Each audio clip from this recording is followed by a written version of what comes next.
G'day. G'day. How are we all? Are we well? So, I've been pondering a few things lately, and I thought I would weigh in and give my 2 cents on a couple of topical issues, as it were, things, current affairs, cases in the public consciousness at the moment, that sort of raise the issue once again over Me Too and Believe All Women and trial by media, as opposed to the actual process of criminal justice, which investigates all claims in good faith, assesses evidence, and then chooses whether to prosecute based on that evidence. Now, in America, of course, America is famed, or when I say America, I mean the United States. The United States is famous for being highly litigious. It's like hardly anyone ever receives due process or criminal justice in good faith from the actual justice system in the United States, mainly because it's so tiered, because it has, like, your criminal justice system is subject to public elections, as opposed to being like appointed through merit and training and universal. It's like, for instance, in Australia, you might have the state police. For instance, I come from Western Australia, so you're subject to state law, fair enough, and you're subject to federal law, which is like seen over by the Australian government and like the federal police. But most laws are the responsibility of the state that you're in, and you're subject to state laws. And it's very, very rare that like you'll get anything that would contravene federal law in Australia that isn't already covered by state law. Whereas in the United States, of course, they have like your county sheriffs and the state troopers, and it's all of that is subject to like political appointments, and things slip through the cracks. And because it in their constitution it is, you know, a country ruled by law, not by men, their legal system is seen as like, the legal system, and particularly like the civil courts, is seen as permanent redress to any injustice you might perceive upon yourself by your neighbour. Instead of loving thy neighbour, instead you sue the hell out of them. You don't turn the other cheek, you take out a lawsuit against them. And it's all money. It's all like, oh, I need to be made whole for these, you know, he shot my paw, I need $1 million. Well, $1 million isn't going to bring back your paw, sweetheart. Nothing will. This is just about vengeance and blood money. So, in a more civilized society, of course, the ideal is to hope that if someone conducts a criminal act against you, particularly assault, then you could walk into a police station or a guard station. In an island, the police service are called the Garda Unshikana, which literally means keepers of the peace. So they're not like a force to oppress the people, they're literally peacekeepers and blessed are the peacekeepers. Theoretically, right? So Garda Síochána the peacekeepers, the Irish Police Service, theoretically you should be able to walk into a police station and say, this has happened to me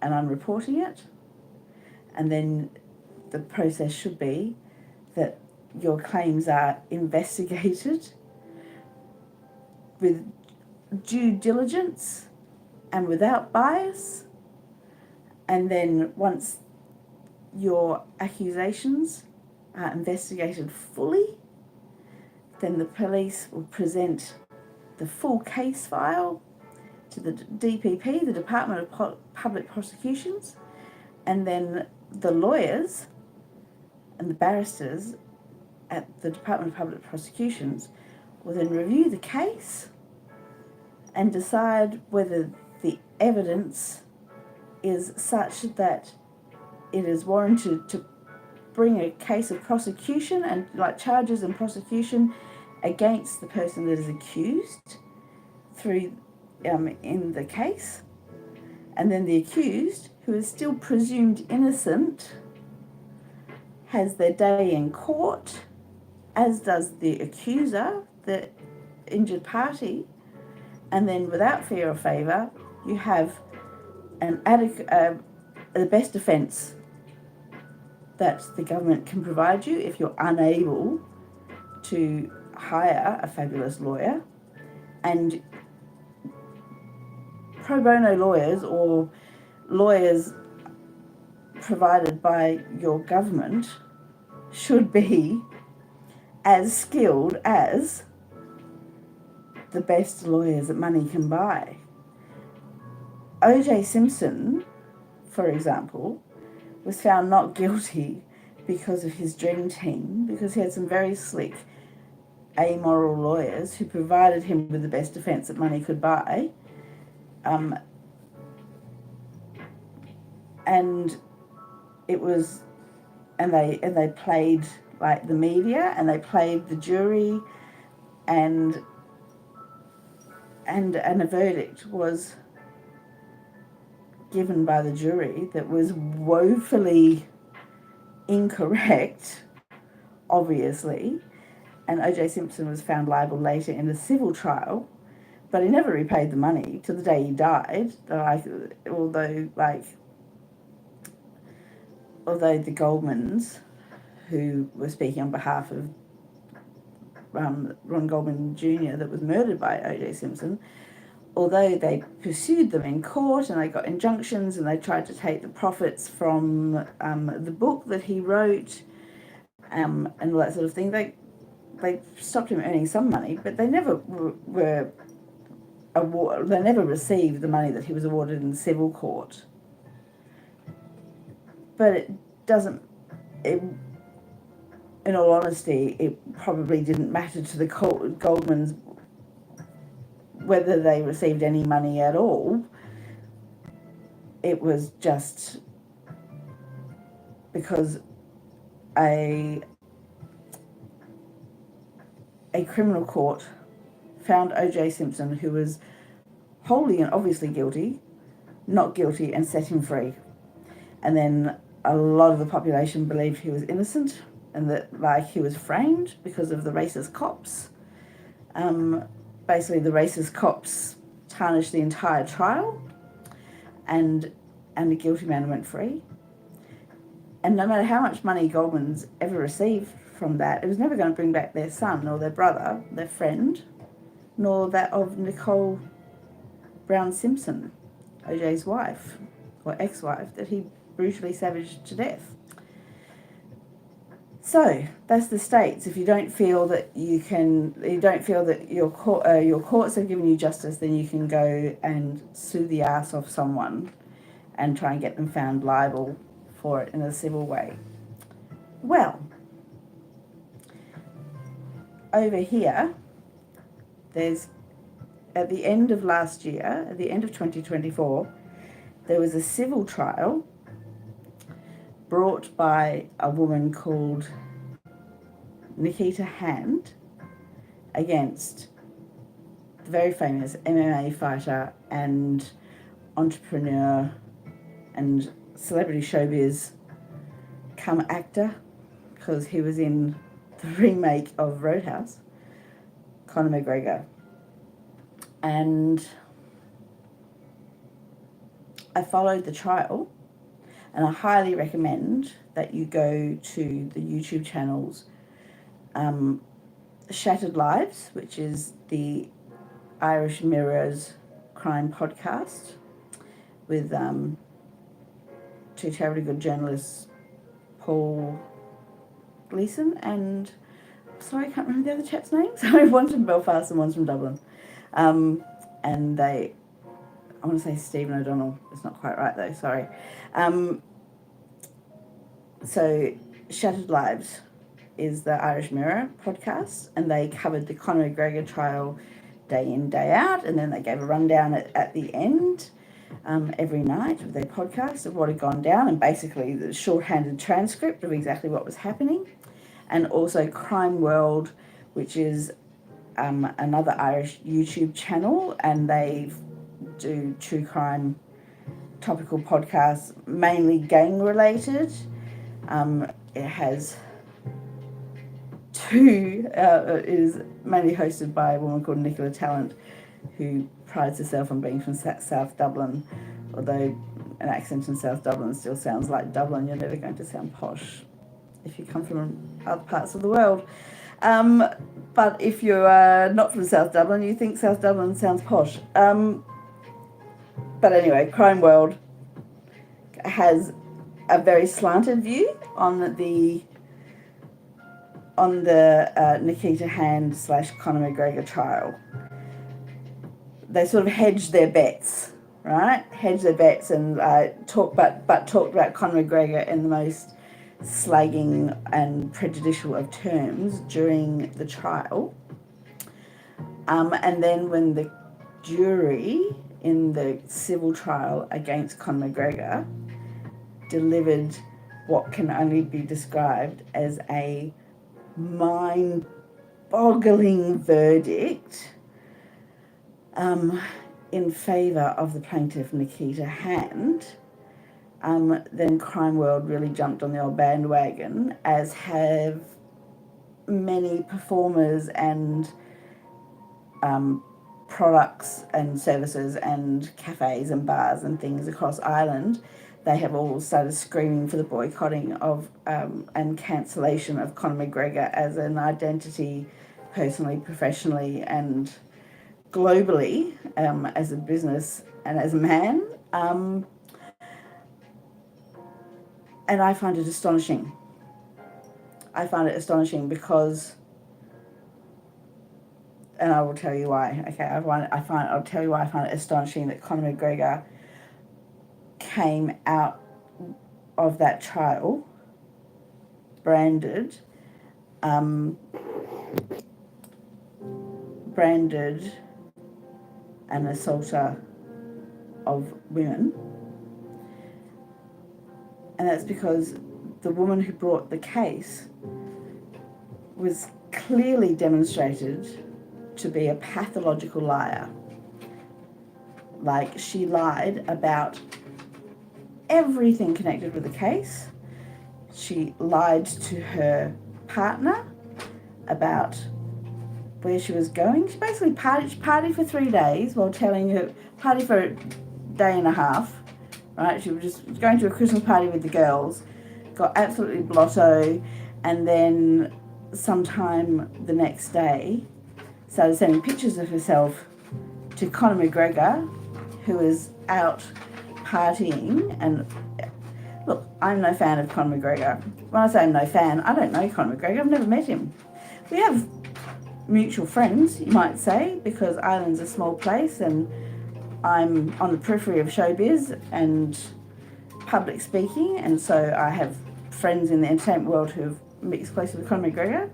None of them have anything particularly bad to say about Conor McGregor. He is what he is. Like, he's a paycock in every sense of the word.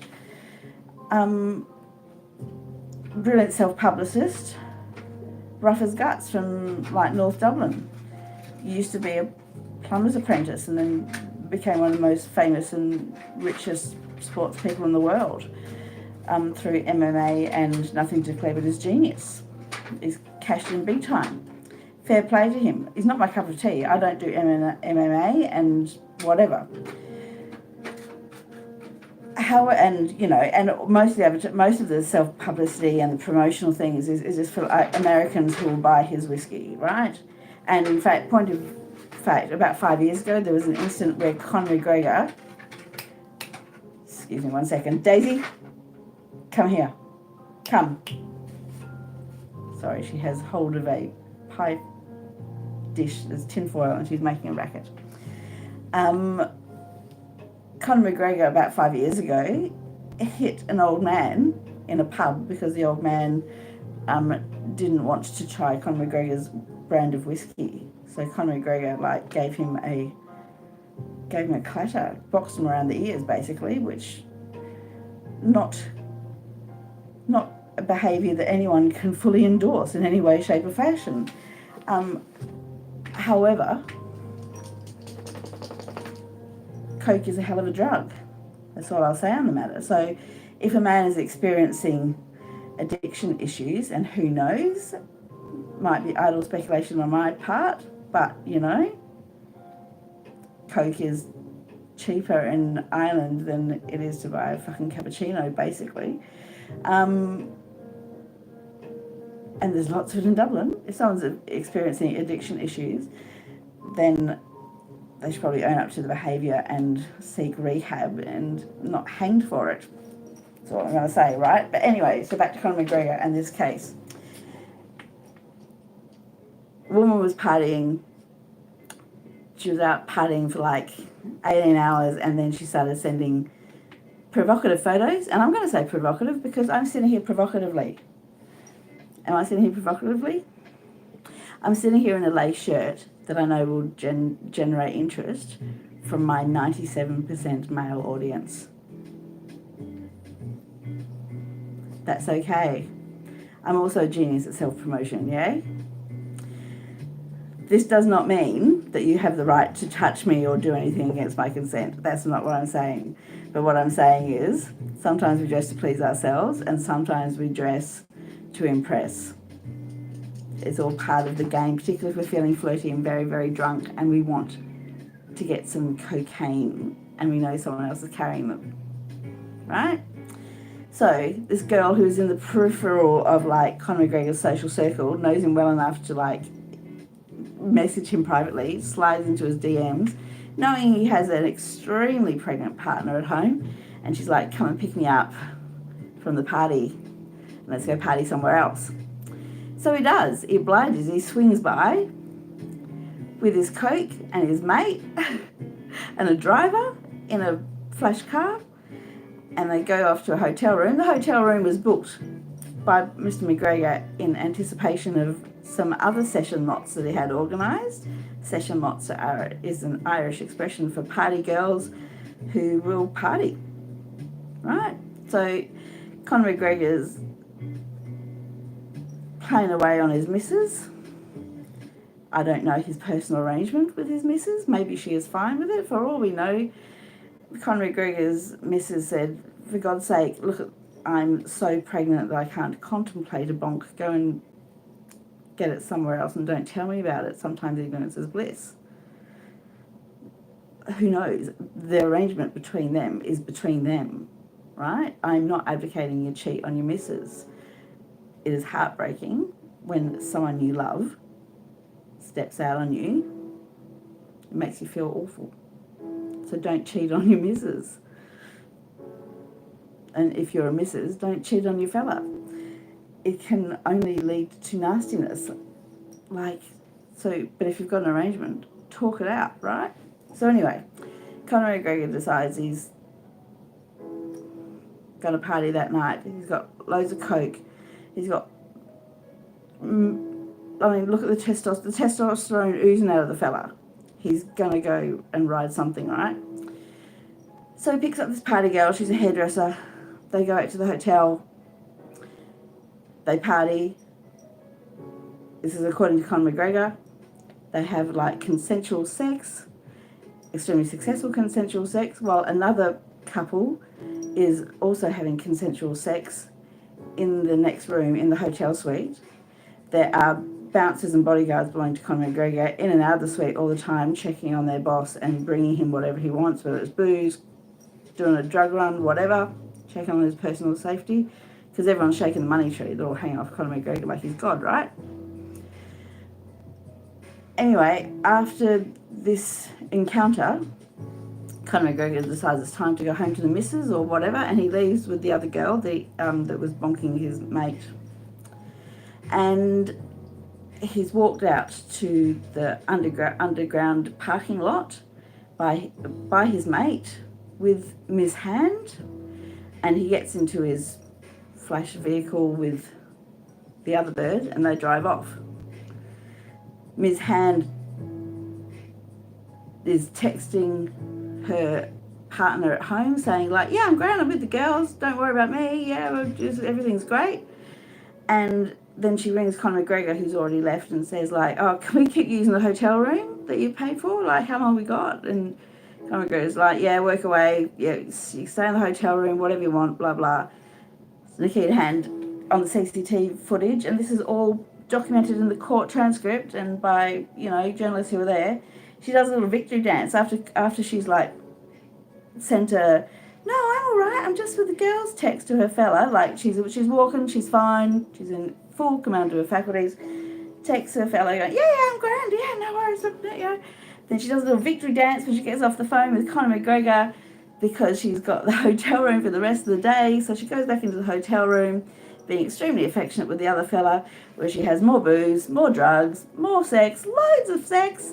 And then she has a bit of a panic attack when it's time to go home, face music with her fella. And lo and behold, she presents herself to a hospital shortly thereafter, alleging assault by Conor McGregor, and is examined at the Rotunda.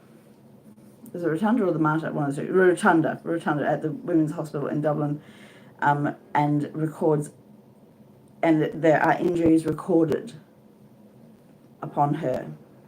However, one of those injuries, right? One of those things that is supposed to have happened to Miss Hand is that her how can I put it? Her tampon, not to put too fun point on it, her tampon had to be retrieved by an obgyn because it had gone right up, right? And they took this as evidence of an assault, that her tampon had to be retrieved by surgical means. Well, guess what? I have been like that close to having had such an operation performed. Unfortunately, it didn't come to that. It was retrieved, but you know how that happened? That just happened because I had ordinary consensual intercourse, and I'd forgotten that I had put my tampon in that morning because my period had finished the day before, and I thought, well, just in case. And then I forgot all about it and got drunk and had sex, and I had to have my tampon retrieved. In point of fact, that I had to even buy. I was in such a panic about it. I actually went to the sex shop where I worked, and bought one of their lime green fluorescent plastic speculums out of their sex toy section because I needed to find the tampon which had gone up inside me, and I was in a panic about because you can get toxic shock syndrome. And when I rang the hospital saying I can't quite get it because I have small fingers and my God, I feel stupid, the nurse in the emergency department at the Women's Hospital in Perth said, you would not believe how many people a day, or how many women a day, ring in with this same problem. Don't worry about it. You should be fine. Give it another couple of hours. If you still can't get it, just come in and we'll sort it out for you. It happens all the time. That is not evidence of any fucking assault. And yes, she had loads and loads of bruises, but who knows what happened to her, right? I'm not saying that Ms. Hand didn't suffer an assault.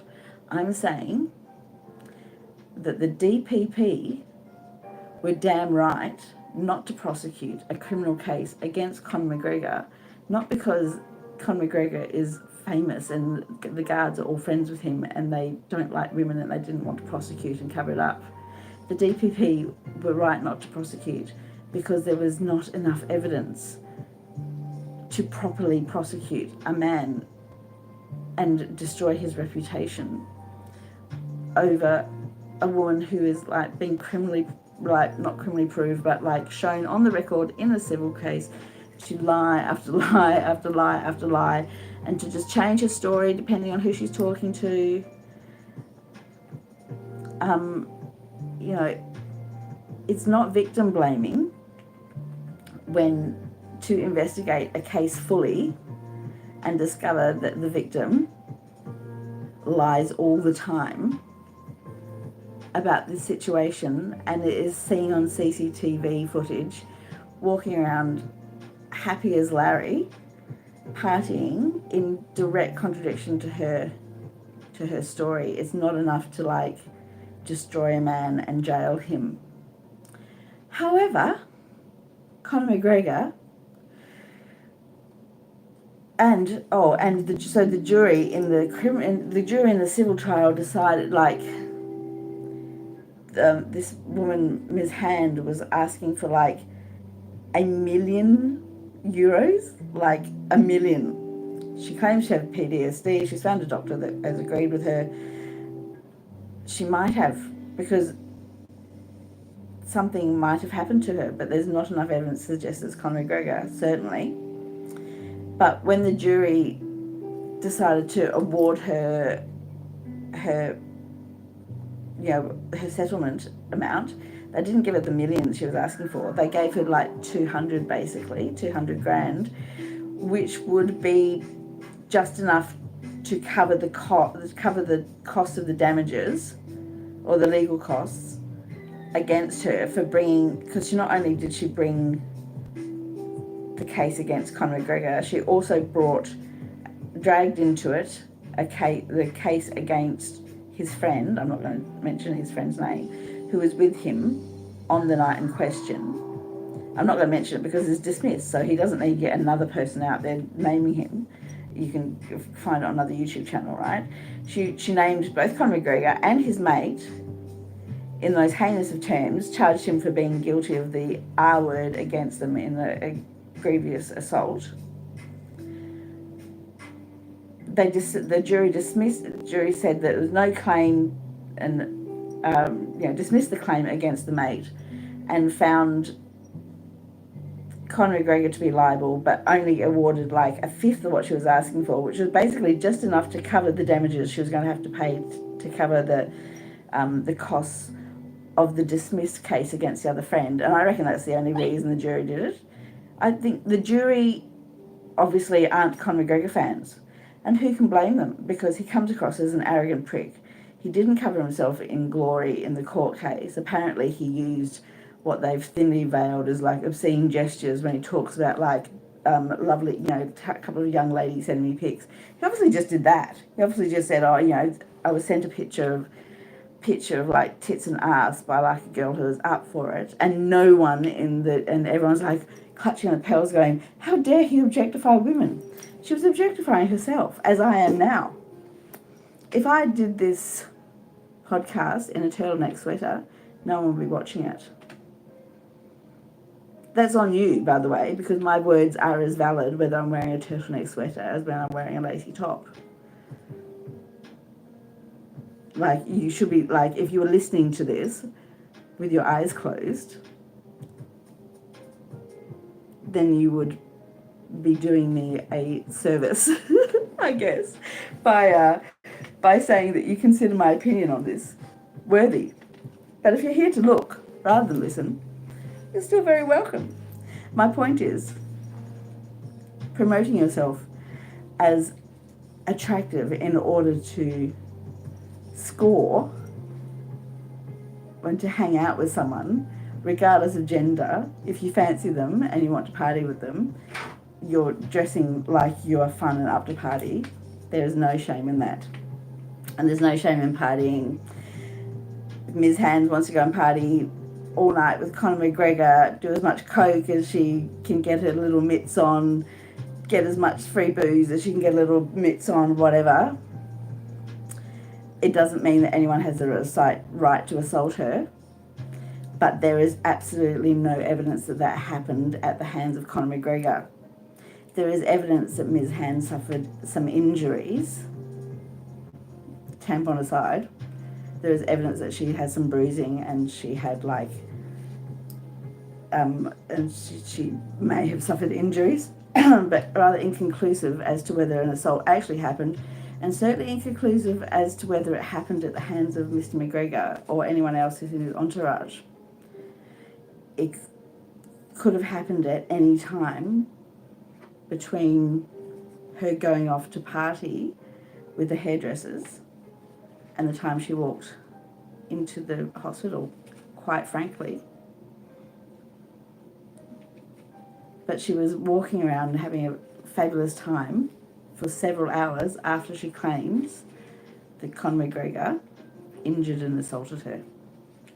So the DPP were right not to prosecute. But when Conor McGregor walked away from that court, the civil court, branded by that jury as an assaulter of women, the bandwagon has well and truly been jumped on by a large majority of Irish influencers, and the virtue signalling has been extreme. People have taken these products out of their hotels and venues and all that sort of thing. And Conor McGregor has disrespected the decision by the courts overwhelmingly by constantly posting, defending himself and threatening to release, through a friend and rich businessman, the CCTV footage of Nikita Hand partying and being happy as Larry and doing a little victory dance that she gets to party a bit longer after Conor McGregor's left the scene, of what she claims was an assault that left her shocked and unable to cope and or think or whatever. She was absolutely in full possession of her senses. Why the jury decided to award her the day is unfathomable, in my opinion, because I believe, as Conor McGregor's lawyer said, if it was anyone other than Conor McGregor, the jurors would not entertain the notion of guilty or not guilty, but the notion they would not entertain the notion that Ms. Hand was anything other than a gold digger for a second. So, Ms. Hand has her absolute backers, and it's become quite like the Brett Kavanaugh case in the US. And we're like, you're either with Kavanaugh or you're with his accuser, and then never the twain shall meet. So I think Ms. Hand didn't have a case to bring against Conor McGregor. And I think the DPP didn't think that Ms. Hand had a case to bring against McGregor. However, she still brought a case against McGregor.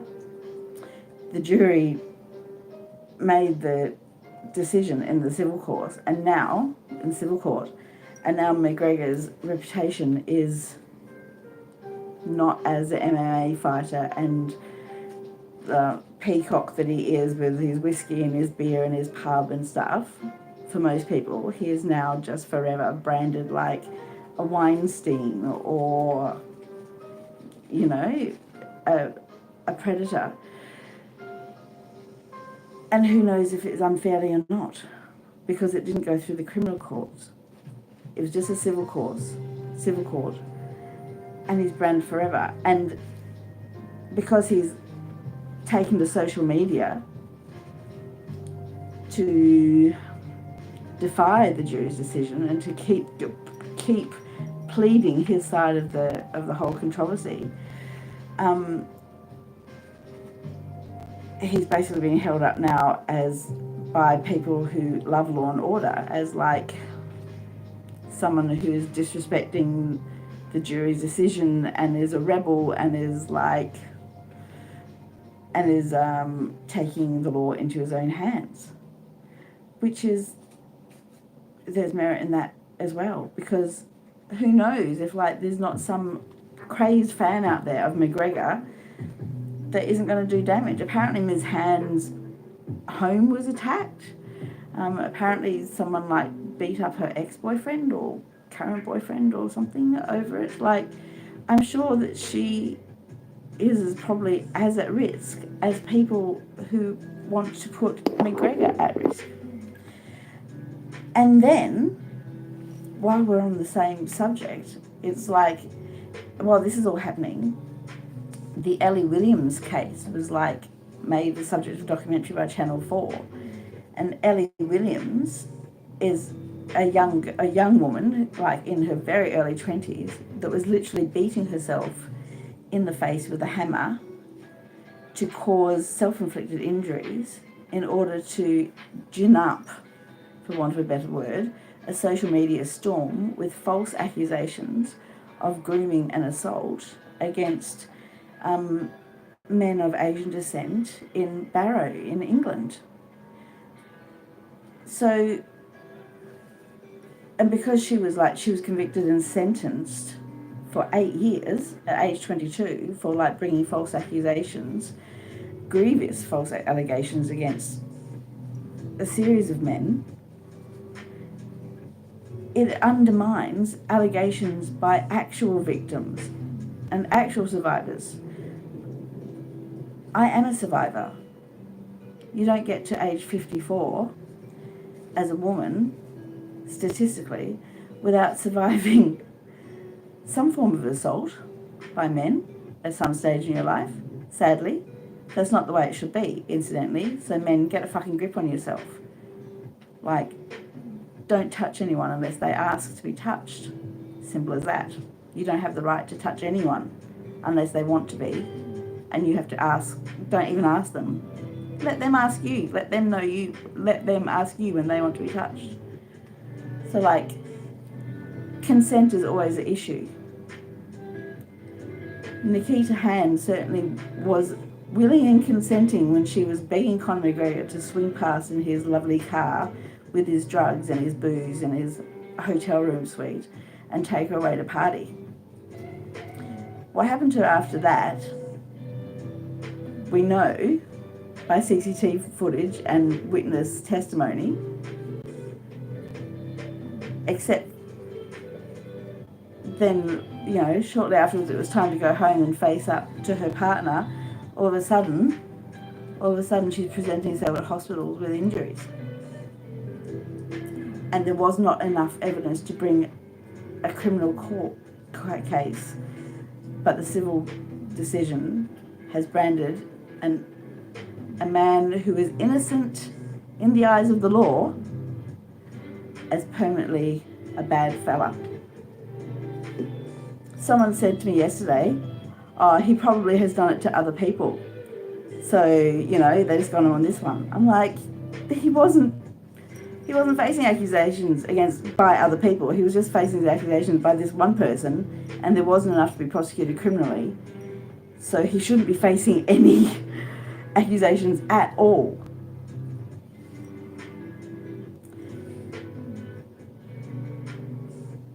The hashtag should not be believe all women, because that's a nonsense. Women are human. Humans lie for all kinds of reasons. Not all women lie. Not all men hurt women. The hashtag should be investigate all claims. Hashtag investigate all claims, no matter who brings it. Investigate it with your due diligence, with a fully funded, non-biased, non-politically appointed criminal justice system.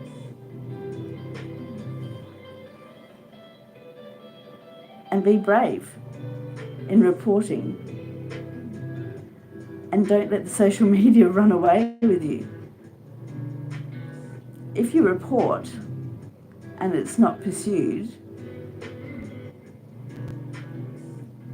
I can understand your ire. I have friends who have reported and it's not been pursued. It's awful.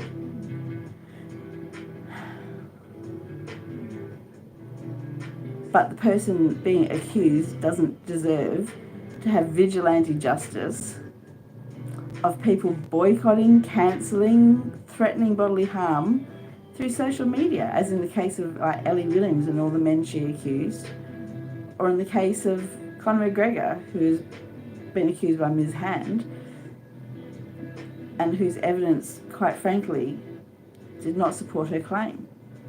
You have to respect the jury's decision because it's final, but it is unfathomable. And if that's where it ended, that would be fine. But it didn't end there, did it? It didn't go, oh well, he's paid out the money, he's paid the fine, or he's going to have to pay the fine. He's being found liable. Now let him get on with his life. That hasn't happened. The civil jury made a decision, and then all hell broke loose, and Ireland decided they were going to boycott one of their proudest sons up until that moment. Anyway, there you go. That's my 2 cents worth. Hashtag investigate all claims, not believe all women. And on that note, thanks for subscribing. Thanks for listening. It is a serious subject. I do talk about serious subjects occasionally, but I'll be back another day with something less serious. Please like and subscribe and share me around. You can find everything about me in the bio on my About page on this channel. See you when you got nothing on.